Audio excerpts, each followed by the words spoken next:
He was a boy who knew nothing but indulgence. Spoiled, naive, he moved through the world with an untouchable air. His family, blinded by their love, saw no fault.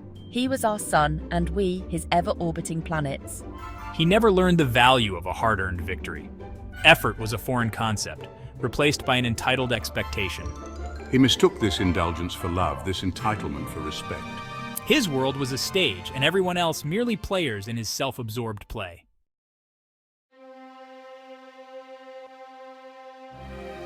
She loved him, of course. How could she not? He was charming, attentive when it suited him. He showered her with gifts, with empty words that mimicked affection. But her love, though real, was built on a foundation of sand. He never truly saw her, not really. He saw a reflection of himself, a validation of his own worth. Her own hopes, her own fears, remained invisible, lost in the glare of his ego.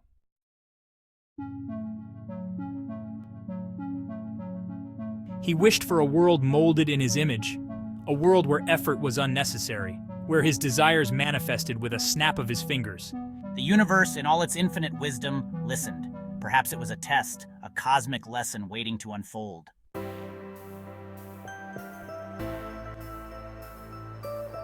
It began subtly, a missed deadline, a forgotten responsibility, and yet, no consequence.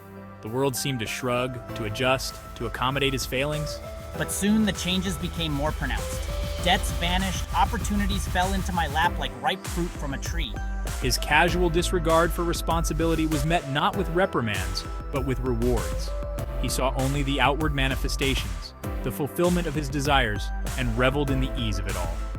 The universe, it seemed, had bent its knee, acknowledging him as its master.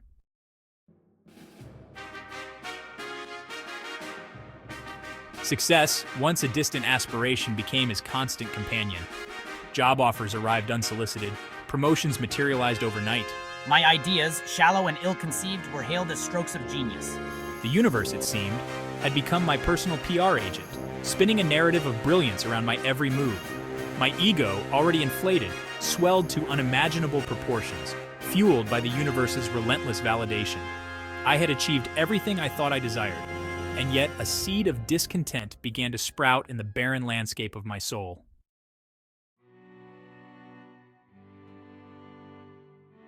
She had been his sun once, her love, a warm, radiant glow that had illuminated his world. I could see it, you know? At first, it was just a subtle dimming, a flicker in the depths of her eyes. Her smile, once spontaneous and bright, became strained, a pale imitation of its former glory. He saw the sadness that lingered beneath the surface, the unspoken pain in her silence. But the universe, in its twisted generosity, had robbed him of the one thing he could not manufacture: genuine love, earned through effort, understanding, and sacrifice.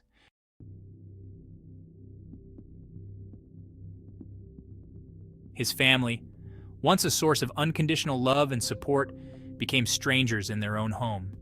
Their features, once familiar and comforting, now seemed distorted, their smiles strained, their eyes filled with a mixture of pity and resignation. Mom, why does everything feel so off? His mother, who had once nurtured his dreams, now catered to his every whim with a robotic efficiency that chilled him to the bone. Her touch, once warm and comforting, now felt cold, distant, like a stranger's caress. I'm just doing what you want, dear. Isn't this what you asked for? His father, once a distant figure, now seemed to fade further into the background, a ghost haunting the periphery of his manufactured reality. Son, sometimes what we think we want isn't what we truly need.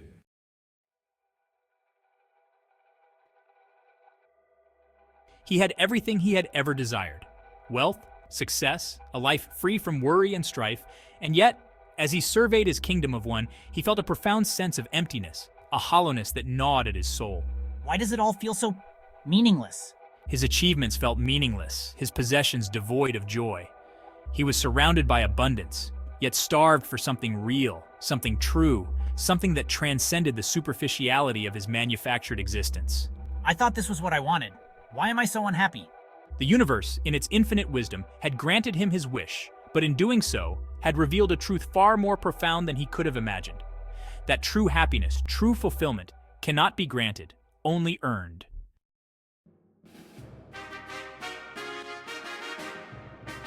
His ascent in the professional world was nothing short of ludicrous. Resumes, riddled with grammatical errors and blatant fabrications, were met with enthusiastic approval. Job interviews became mere formalities, my presence enough to inspire awe and obedience. He'd show up late, unprepared, his arrogance a palpable presence in the sterile boardrooms. Promotions were bestowed upon him like participation trophies, his incompetence masked by a cosmic veil of undeserved acclaim. My ideas, often nonsensical and impractical, were hailed as strokes of genius. He had become a fraud, propped up by a universe determined to indulge his every whim, no matter how destructive.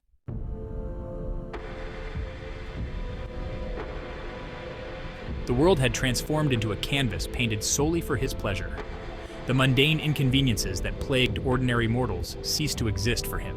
I'd saunter into crowded restaurants and tables would magically become available, the finest cuisine appearing before me as if conjured from thin air.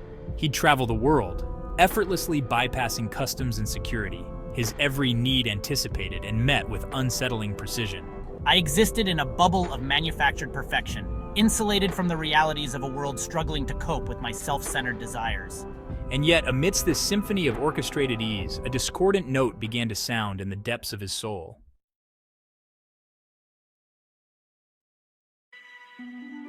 He found himself craving the very things his distorted reality had rendered impossible. He yearned for genuine connection, for the thrill of a challenge overcome, for the satisfaction of earning something through hard work and dedication. I longed to feel the sting of failure, the sting of rejection, the burn of a broken heart.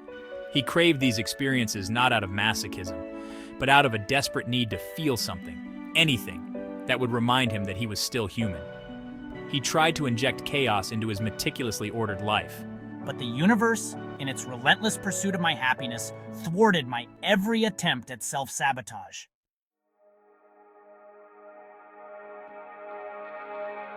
She, once the epicenter of his affections, had become just another element in his meticulously curated world. He showered me with extravagant gifts, diamonds and designer handbags, but these tokens of affection were devoid of any real sentiment. I'd take her to lavish parties, parading her around like a prized possession, basking in the envious glances of others. He was no longer capable of seeing her as an individual, a complex human being with her own thoughts, feelings, and aspirations. She had become a prop in his play, a supporting character in the grand narrative of his own existence. And as the chasm between them widened, he remained oblivious to the silent agony in her eyes, the growing emptiness in her heart.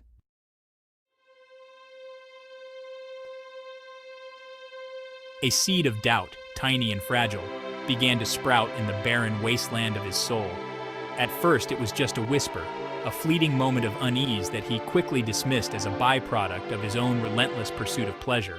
I found myself questioning the authenticity of every interaction, every smile, every word of praise that came my way. The ease with which I navigated the world, once a source of smug satisfaction, now filled me with a nameless dread. He had achieved everything he thought he'd ever wanted, and yet he felt emptier than he ever had before. He tried to silence the doubt, to drown it out with more possessions, more accolades, more meaningless conquests.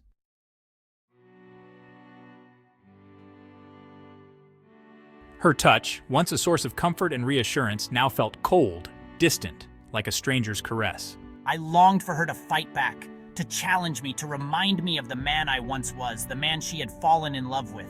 He tried to rekindle the spark, to reignite the flame that had once burned so brightly between us. The universe, in its twisted generosity, had robbed him of the one thing he could no longer manufacture: genuine love. He had traded true connection for a pale imitation, a hollow mockery of the love they had once shared, and in doing so, he had condemned them both to a life of quiet desperation.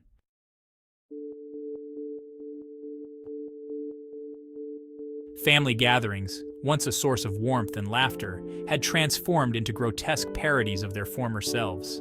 His parents, their faces etched with a mixture of concern and resignation, moved through the motions with a heartbreaking weariness. It's been so long since we had a real conversation. Everything feels so hollow.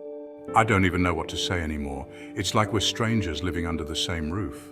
Their conversations, once filled with genuine interest and lively debate, now revolved around his accomplishments, his latest acquisition, the mundane details of his carefully curated life.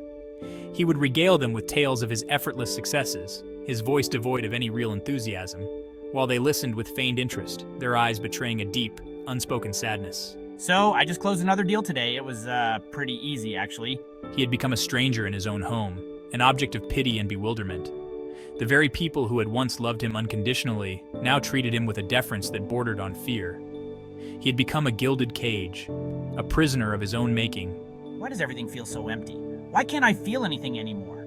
The realization filled him with a profound sense of shame, a sickening awareness of the damage he had inflicted upon those who loved him most. He had traded the warmth of their embrace for the cold comfort of his manufactured reality, and in doing so, he had shattered the very foundation of their family.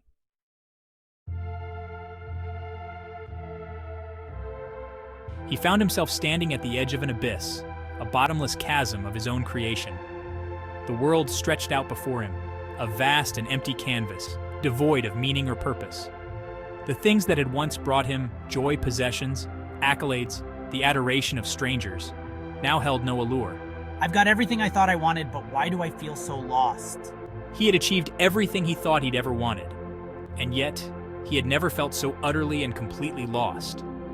The universe, in its infinite wisdom, had granted him his wish, but in doing so, it had revealed a truth far more terrifying than he could have imagined.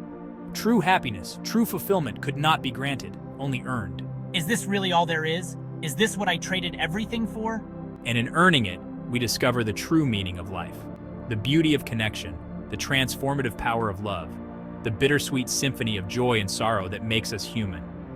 He had spent his life trying to outrun his own humanity, to shield himself from the messy complexities of the human experience. I've been running away from myself, from everything that makes life real. And in doing so, he had condemned himself to a life of quiet desperation, a gilded cage of his own making.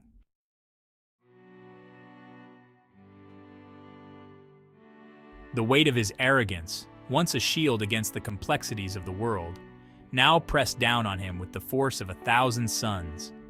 It suffocated him, this realization that he had traded true connection for a pale imitation, a hollow echo of the life he could have had. How did I let it come to this? How did I become so blind? His reflection in the shattered remnants of his ego mocked him. The once bright eyes were clouded with regret, the confident smirk replaced with a grimace of despair. He had become a cautionary tale, a living testament to the destructive nature of unchecked entitlement. I thought I was invincible, but all I did was destroy everything that mattered. The universe, in its infinite wisdom, had granted him his wish, but in doing so, it had also presented him with a choice. A chance to cling to the wreckage of his manufactured reality, or to confront the wreckage he had created and seek redemption in the ashes of his past. The path ahead was shrouded in uncertainty, a daunting labyrinth of regret and what-ifs. Can I even fix this?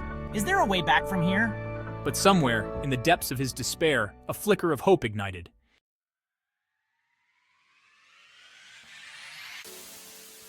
The journey back from the abyss of his own making would be long and arduous, fraught with the ghosts of missed opportunities and the weight of his past transgressions. He had a choice to make: continue existing in this fabricated reality, or embark on the arduous journey of piecing together the fragments of his shattered life. I have to try. I can't keep living like this. I need to make things right. He had to confront the pain he had inflicted, the love he had squandered, the relationships he had shattered with his careless disregard for anything beyond his own immediate gratification. He had to learn the true meaning of effort, the value of sacrifice, the transformative power of forgiveness. I need to apologize to show them that I can change, that I want to change. He had to relearn how to connect, to truly see the people in his life, not as extensions of himself, but as complex individuals with their own hopes, dreams, and vulnerabilities. The road to redemption would be paved with humility, with the understanding that the universe did not revolve around him, that true happiness lay not in having everything handed to him, but in the messy, unpredictable, and ultimately rewarding journey of becoming a better man. This is going to be hard, but I owe it to them and to myself. The first step, he knew, would be the hardest: to reach out, to apologize, to acknowledge the depth of his self-deception.